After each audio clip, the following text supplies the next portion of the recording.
Hey guys, I'm the Maha Mechanic, and today we're going to be installing this fuel pressure gauge on our Porsche 944. So, let's get into it.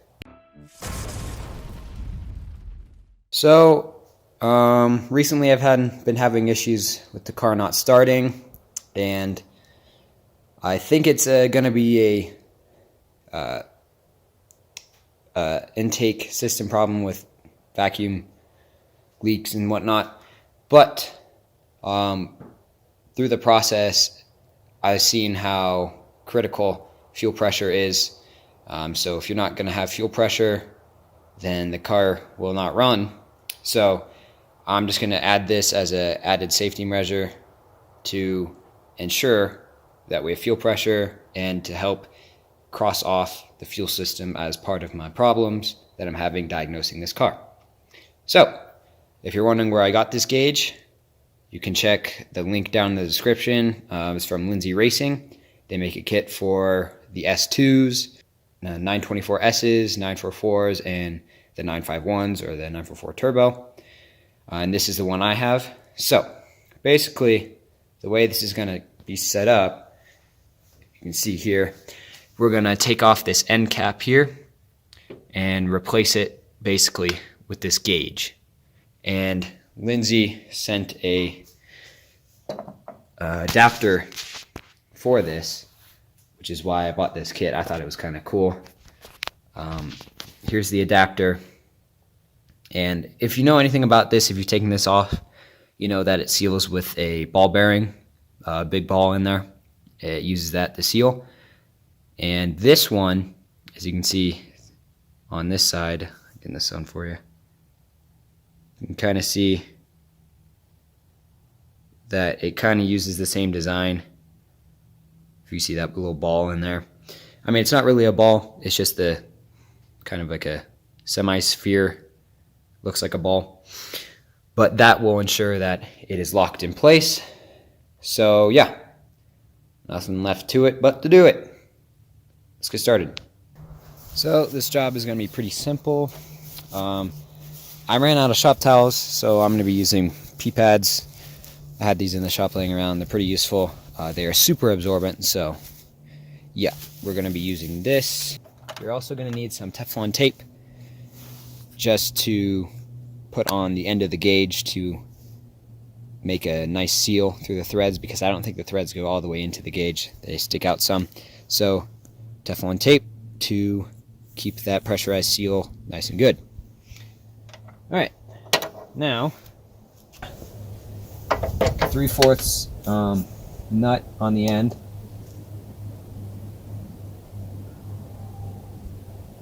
So break it loose. It's not going to come off very easily. The threads, the way they're designed to go slow, so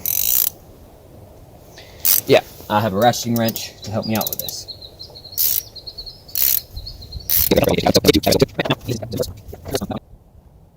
Alright, so you can see here's our little ball that is used to seal the system. It plops in the end of the cap here. As you can see here, it just plops right in the end of the cap, and that's how it seals. I will let it sit, let it do its thing, and set this aside. Never know, might want to go back to the regular setup. As far as I know, this thing doesn't need any Teflon tape because it has that kind of seal in the middle. So let's toss this bad boy on.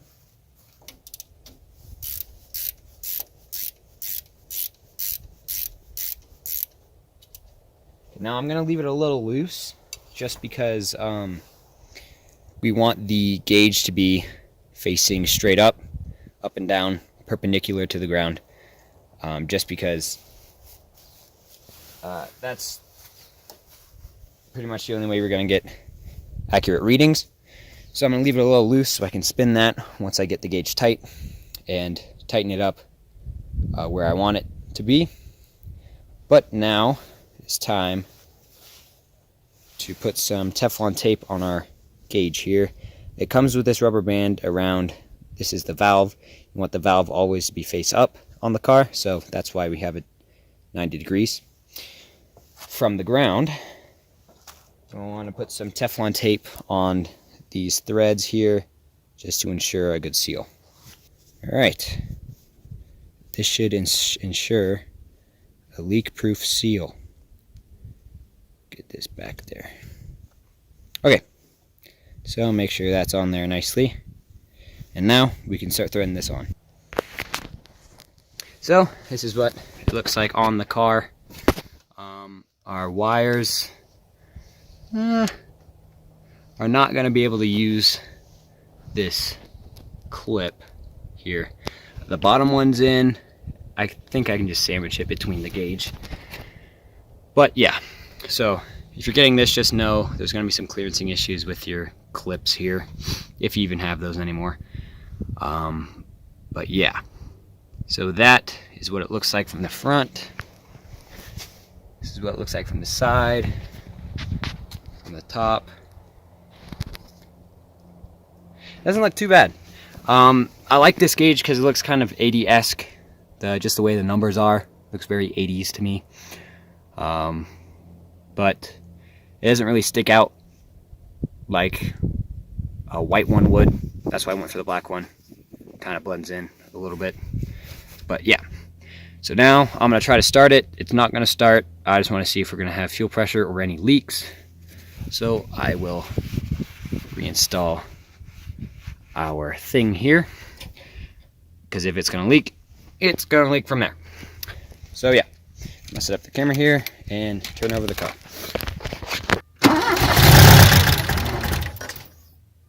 Alright. Looks like it works. I'm going to try it one more time just to see where we're at, if that's actual fuel pressure in the gauge right now, or if it didn't get enough pressure or whatnot. I'm going to try it one more time. So yeah, it looks like we're sitting around 38 psi of fuel pressure. Let's see if we have any leaks. No leaks. That's good. Remove that. And there you go. You got a nice fuel pressure gauge on your Porsche 944. Now this gauge is designed to stay on here the entire time, but if you're a Porsche purist and just want it to test it, there you go. This install done. So if you found this video informative, please be sure to like on the video, subscribe to the channel for more. Remember, no matter your experience or your skill level, use a gauge to find your fuel problems and keep on improving.